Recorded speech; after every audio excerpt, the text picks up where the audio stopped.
All right. Welcome.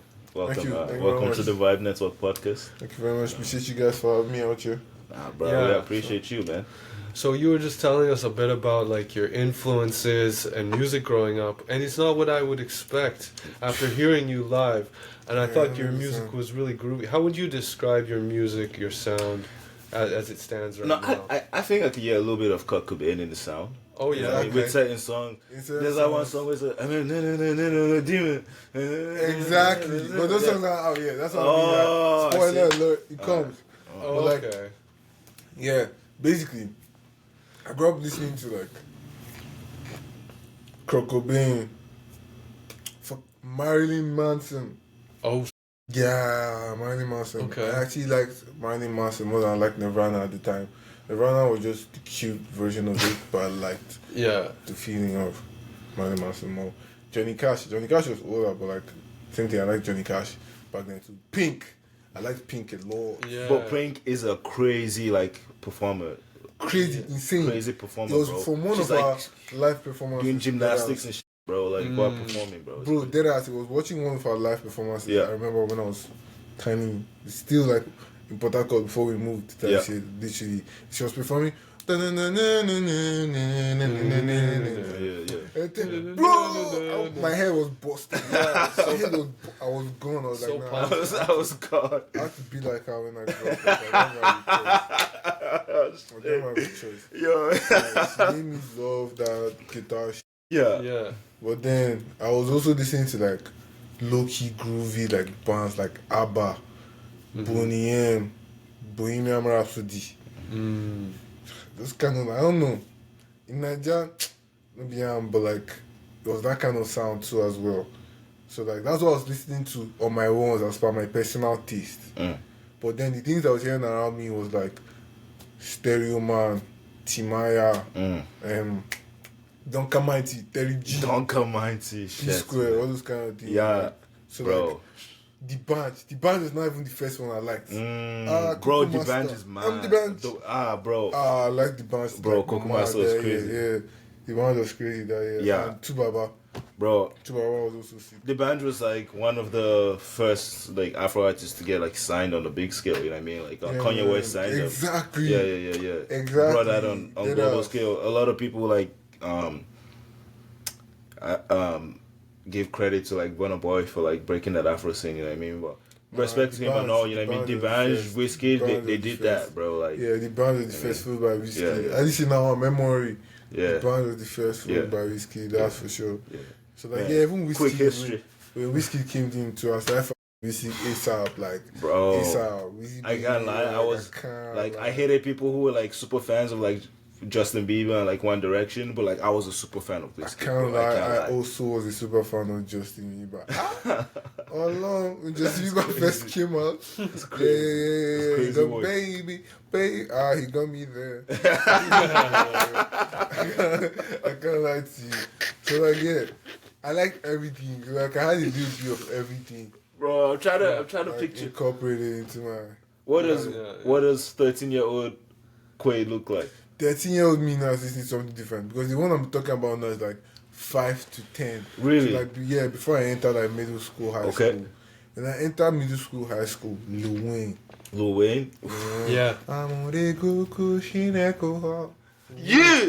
Future. Oh, okay, I can see that. Slang language. Damn. Yes. Toga. Oh. Damn. Rich Homie Kwan. Oh, YG. R.I.P. bro. R.I.P. Who else? This guy. I used to listen to a lot of J. Cole too. That Yeah. definitely J. Cole. But like Jay-Z and Kanye too. Yeah. But, like I used to be a Kanye hater. Yeah, I could like I liked it, but like I couldn't get Kanye until I started producing. Started producing, I was like, oh, I can't get it now. Can't get Bro, it now. yeah, Can't get it bro. Fuck. It's Yeah. gonna sound cliche to say, but old Kanye. Yeah. Well, Kanye's been going off Yeah, the rails kinda lately. in the Old Kanye, news. no, old Kanye. Like I mean, Yeah. like old Kanye when he first started, like college dropper. You know what I mean? Like Yeah. Yeah, man, my Dark Twisted, fantasy, Fantasies, heartbreaks and Pablo. 808s. Yeah, Yeezus. bro, Jesus, bro. Like you know what I mean? Like at Life of Pablo, I was just like, bro, you have me, bro. Like you know what I mean? Life of Pablo And then, was bro, dope. the track, the collab one he did with Kid Cudi, bro. Kids See Ghosts. I like the lyrics. The lyrics were so deep, bro. I put my hand on the stove to see if I still bleed. Cause nothing hot anymore. I feel kind of free, bro. That's kind of okay. When you put it like that, I can't even hold you. Like, yeah, you put it like that, I can't even hold you. That's real. What do you think? What do you guys think about Kanye's more recent behavior? We want to talk about that. He's just bipolar and off his mind. So like, he's just mental health. Like mental health. It's a real thing. Like a crackhead with a lot of money. It's like a crack. That's off the tape, but like yeah. Do you think part of it is just like his need for attention mixed with mental health, or is it like? I feel like need for attention is also a huge part of mental health. Right. But he's trying to get it in the wrong way, and then he's walking around with the swastika shirt. I don't even know if I can say that word. I probably have to bleep it out these days. But and then people in the comments are like defending him, saying the symbol of the swastika goes back before the Nazis, and then other people are hating on him, and there's always this usual debate, and arguing, and blah blah I feel blah. that's what Kanye is for. You know what's funny as fuck? Like, controversy. I feel like half the people in those comment bots are literally bots, bro. You know what I mean? But trying to make the conversation happen bro, when like, it's not even happening. Yeah, bro. Yeah, it is crazy. See, now I can't even, like, how now we're in the place where we can't even tell what's real and what's not. Yeah, like, dude, every time I open my phone. People. Yeah. Every And time that's I open kind of fucked up. I ain't gonna hold you. It's kind of weird. I agree, dude. It's kind of weird. Yeah, I would, man. Bring real life back. Bring real life back. Yeah, You ever bring watch real life You ever watch Age of Ultron? No. You into Marvels? No. That's wild. You ever watch iRobot? No. Do you ever watch any Will Smith movies? I watched the one where he had a twin that he had to kill, but a robot twin kind of thing. Was that Gemini? I don't know. I don't know. But I still true story. I don't know which one. I watched one of the Men in Blacks. Okay. Do you watch movies? Are you a movie guy? What kind of movies do you watch? Not watch movies. You do not watch movies. Okay. And when I do, it's to sleep. Are you like a TV series type of person? I'm more of a serious kind of guy because like I can sleep through a couple episodes and still get like. Get back what I'm getting from this is you like to sleep. Yeah. Wake up and you're like, oh, he's dead now. But then they'll not say last episode, so I don't need to watch it again. They'll tell me why he died. They give you a recap, and then we're good again. So like that's what I'm talking about. Good storytelling. Like movies is just like. It's like work smart, not hard. You know. I can't see to a movie. I apologize. That's tough. What was the last movie you seen? Nosferatu. Huh? Nosferatu. What the hell is that? That's not The English. vampire. The Yeah. vampire one. Oh. That's recent though. Yeah. Yeah. That's Alright. Drink the best parts too. That's crazy. Man, that's wild. Okay. How long have you been making music? Depends. Give me the long answer. Give me the long answer. Long answer, that's not they bomb me. More accurate answer would be like 15 years. Like when you were 15 years old? No. Like 15 years ago? Yeah. So when I was around 7. Yeah. Right around then. That's when I really started writing and emphatically like, oh, this is a thing now. So you started with writing? Yeah. I find that's a common theme Yeah. with artists. You know, I also started with writing. Yeah. Because that's the easiest thing. It's like writing poetry and Write shit. poetry. Yeah. Yeah. Exactly. That's the easiest thing at first for sure. And then I started playing guitar like what age? 3 years after, so like 10? 10, 11. 10, 11. Started playing the drums around the same time. Exactly. Yeah. Because that's when you get still. It's like looking in the mirror. The Spider-Man meme. Now I want to do instruments then. Start writing and playing guitar and everything. Then start recording when I came to Canada. Okay. Well, because I don't really count because in Nigeria recording, but like it was not dope. It was not dope. Audacity now. Like Audacity and like headphones and all like. Man, I see that all those moments. It's like still like honing your skills. I find exactly. You know what I mean? It was like discovering if you have skills. Yeah. In the first place, and type shit. Because like it was not nice. But like just encourage yourself type shit. Yay, we're recording. Yeah. That's how it always starts though. You know, you have fun with it, and then you develop the skills and find out what you like the most about it. This is process. like developing the process and it is. Trust the process. Like, Yeah. There's Do you want to talk a bit about what it was like growing up in Nigeria and or how your transition to Canada was? Stuff like that. You want to touch That's on like that? 3 questions there, bro. Big one. Yeah, all of It that. kind of goes through the story of how I started making music too. So after playing guitar, basically, because now when I started playing guitar and writing at the same time in like high school, middle school, around that time, and then I started recording when I just came to Canada, which was at the end of high school because I did the last year a little bit, last year or so in Canada of my high school, which was fun because then I had access to studio. So bro, every day after school, me, Assad, DJ Khaled, I said DJ Khaled, cheesy. Did you get Yeah. But now we just literally run to Hamilton Library to go and record. Yeah, man. I used to book that shit out because for some reason, like, people weren't using it as often.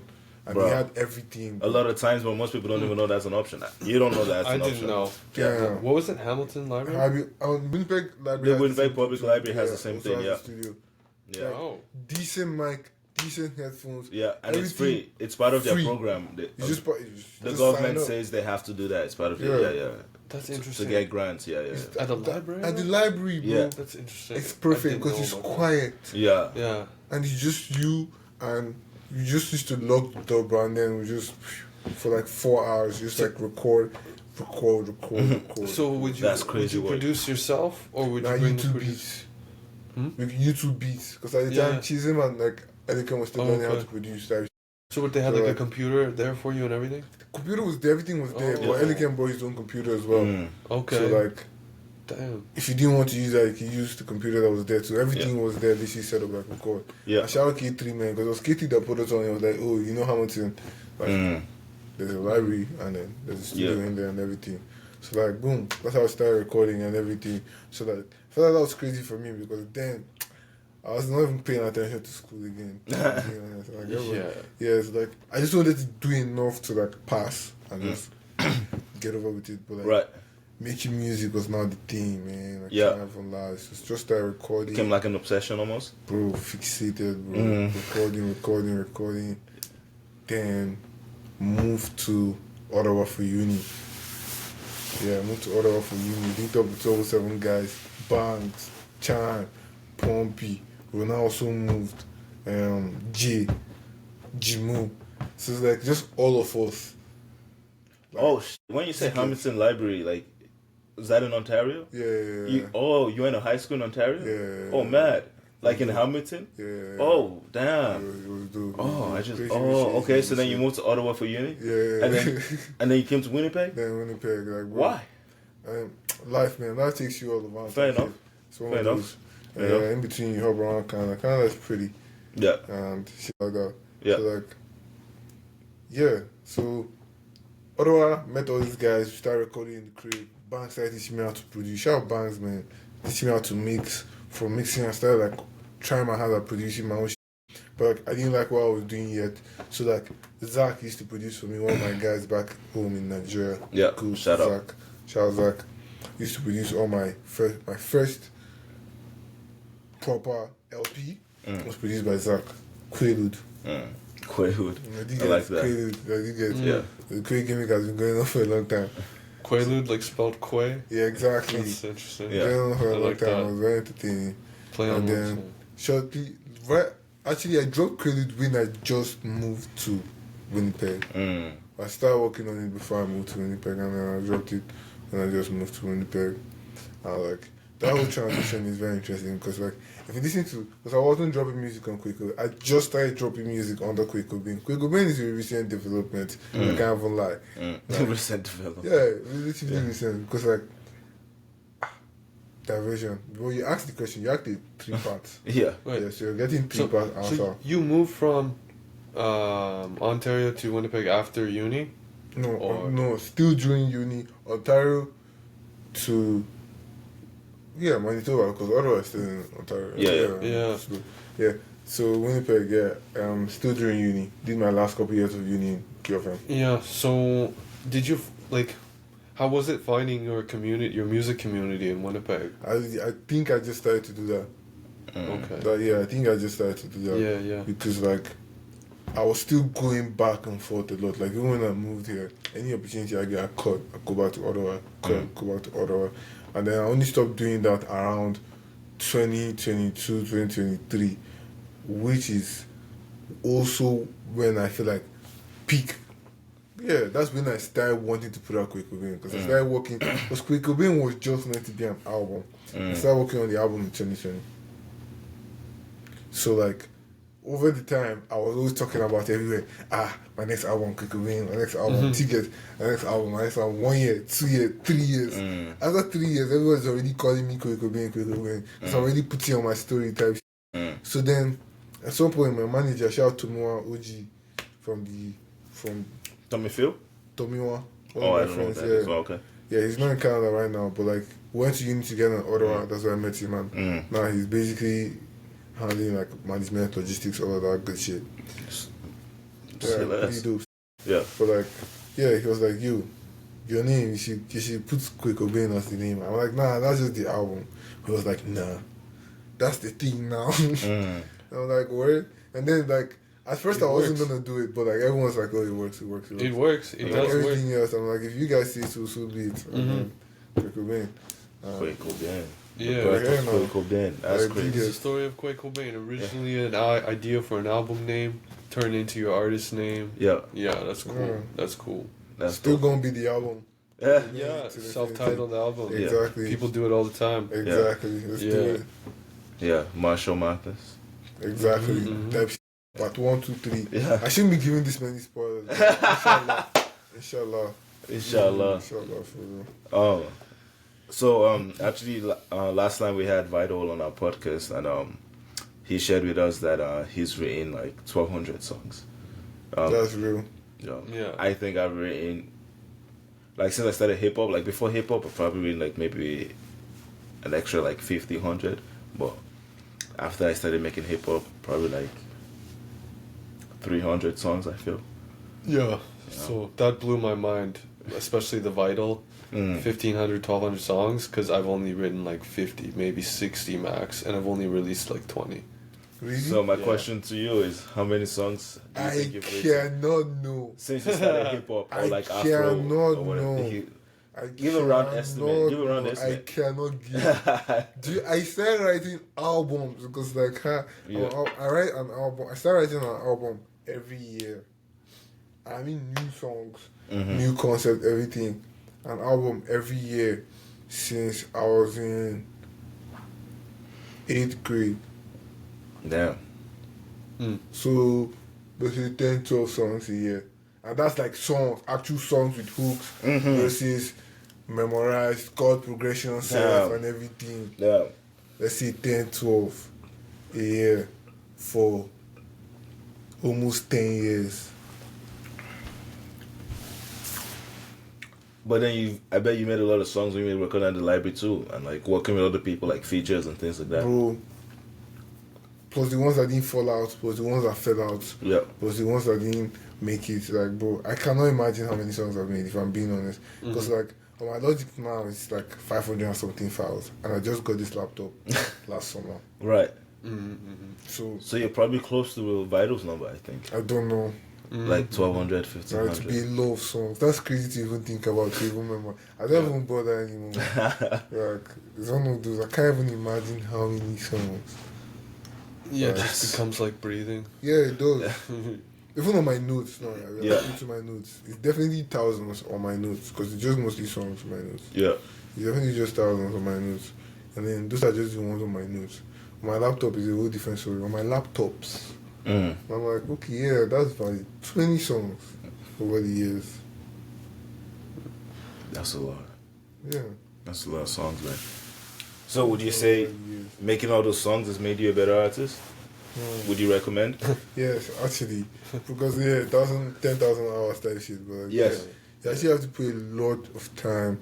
And the more time you put, the better. And it has to be relentless. Because once you relent, Yeah, it genuinely has to be relentless. Yeah, you mentioned the 10,000 concept. Are you familiar with that? Yeah, 10,000. You put in, but for the audience, it's like you put in 10,000.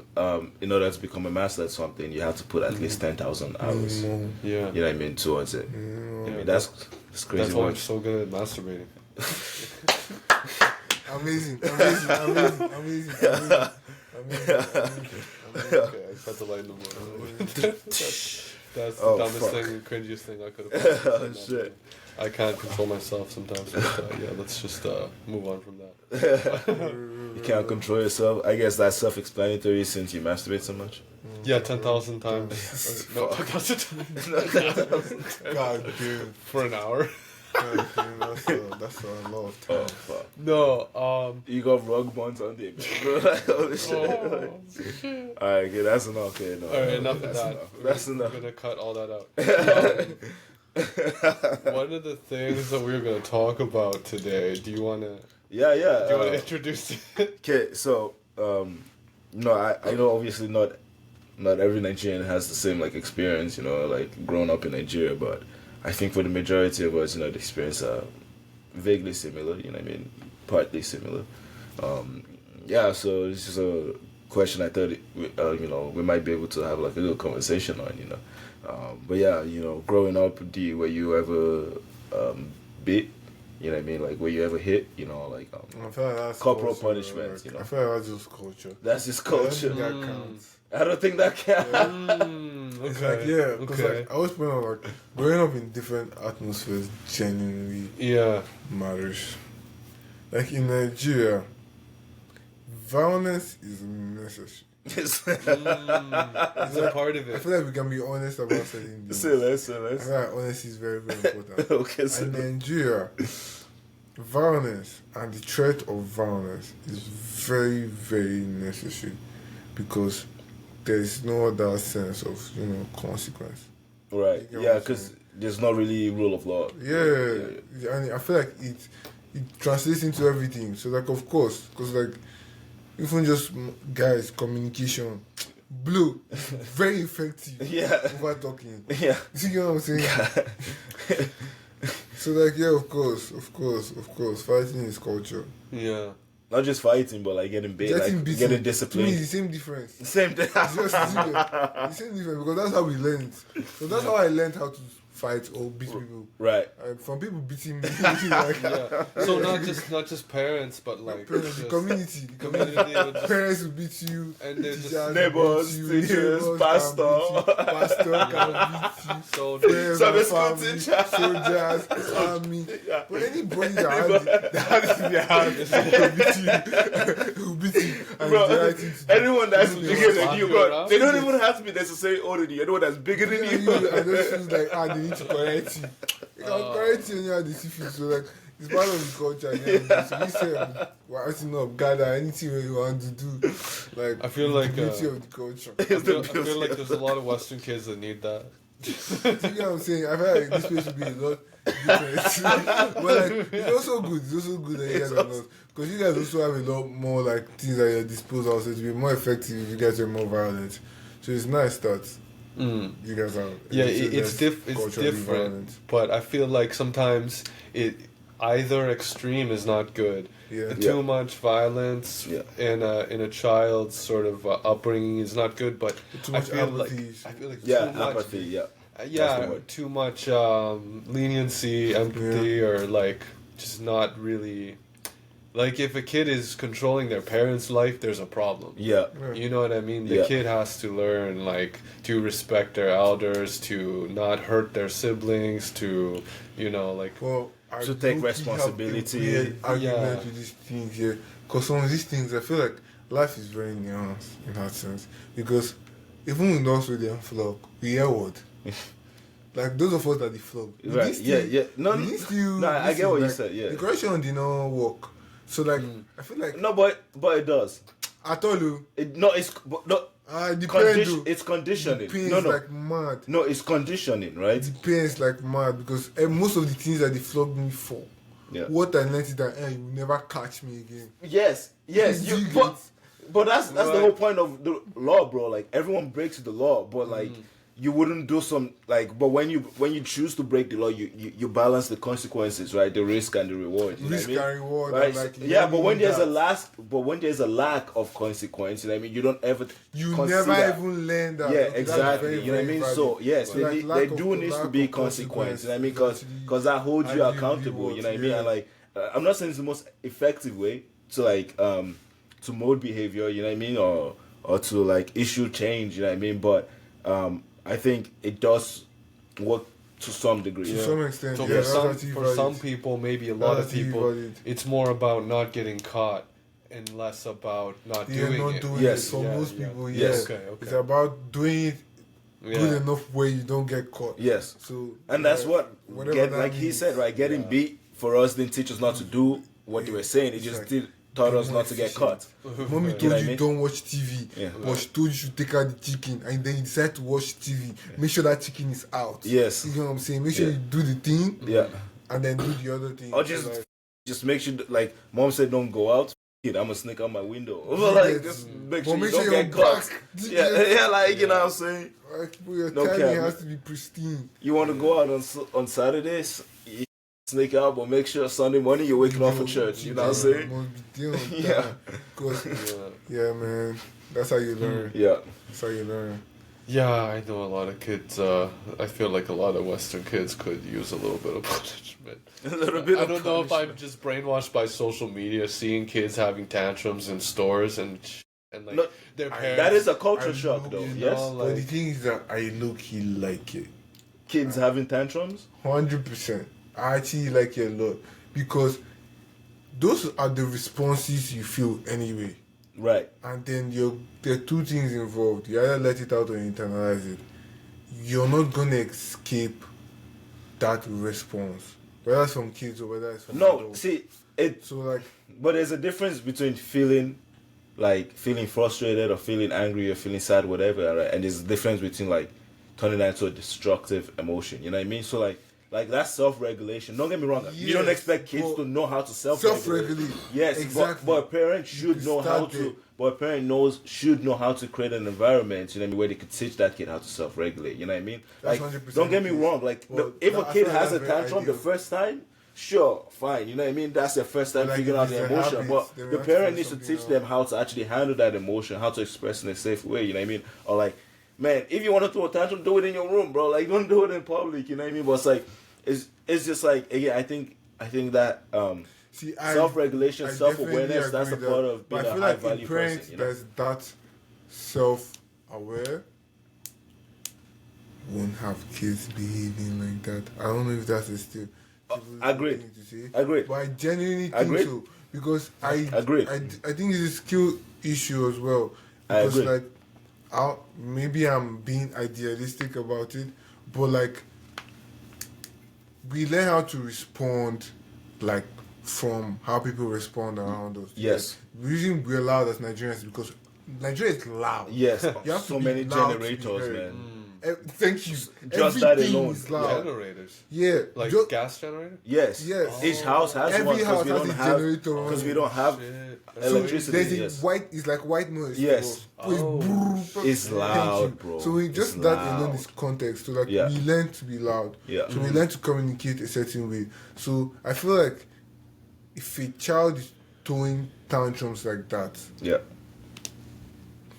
probably learnt it from someone. Parents are not very attentive or also are just as expressive. Yes. Yeah, and that's exactly it. And that's usually the case where it's a skill issue. Yeah. And you can apple does not fall too far from the kid watches their parents argue at home and yell at each other. And yell at each other and then learns that same kind of behavior. Or when mom gets mad, she starts slamming on things and you learn that kind of behavior as well. It's like most behavior like that, expressive behavior is learned. Yes. So like sometimes even like watching it on TV or some shit. I mean, So if the kid learns how to yell from parents, would you say that if the kid is getting hit, he learns to hit from parents? Or absolutely. Not just parents. Because sometimes parents are not around. Yes. It's anybody. Anyone who is like that, like guardian figure. Doesn't even have to be a guardian figure. You think of the context in which you learned. Yeah. Like, those people were not intentionally trying to be your guiding figure or whatever. Listen, I think about the little things that I learned or like triggered me to learn good and bad things. It's like you just saw the thing and it sparked interest. Because like monkey see, monkey do. I feel like that's the response. Actually. So like you see a thing or you hear a thing, and then the same reason kids start using swear words. Right. You can't even remember where you picked it up from, but it's just something that sparks. Yeah. We just knew that it was bad and we wanted to do it. And you just want to do it. That's the thing that brings us to the point about like when knowing things are bad makes you want to do them as a kid. It's like if we don't treat those things as bad, will the kid not want to do them? It's kind of a paradox, you know what I mean? Yeah, morality paradox. I have conversations like that. It's psychology, right? I have conversations but then no, you go down a whole rabbit hole like words don't mean anything. We give meaning to words. Yeah, you know what I mean? exactly. Like, and that's a whole. But it's like, yeah, that is true. But again, I think ultimately it goes down to society is built on rules and regulation. You know what I mean? Exactly. So human beings, we agree on shared rules. You know what I mean? To live in a society, and we agree that those words means those things. So that's what it is. It is what it is. You know what I mean? Yeah. Right? But it's like the kids wouldn't want to say those words if you didn't make it that way. You know what I mean? But I feel like there's always going to be bad words. You know what I mean? Like you can't really in any language there's bad words. You know what I mean? You can't it's like bad words. Drugs is better to educate than to say just don't do it and not give a reason. Right. Be like, oh, don't do weed, and I'm not going to give you a reason. Just don't do it. Well, that's not. Your kid's gonna go do it at school, right? Yeah. But it's better to explain. If we say don't do it is kind of pretentious. I feel like we keep pretending like we're not human. That's another thing we do. Right. We're human. Right. So like we like to do drugs. We like what the fuck are you talking about? Yeah. Me want drugs. Nigga, it's never gonna work. There's never been a point in time in human history where you stop doing it. So don't imagine in your fancy head that you suddenly like bro. Right. Like you're not gonna stop. So like a lot of these things is just human nature. So you should be a lot more accommodating.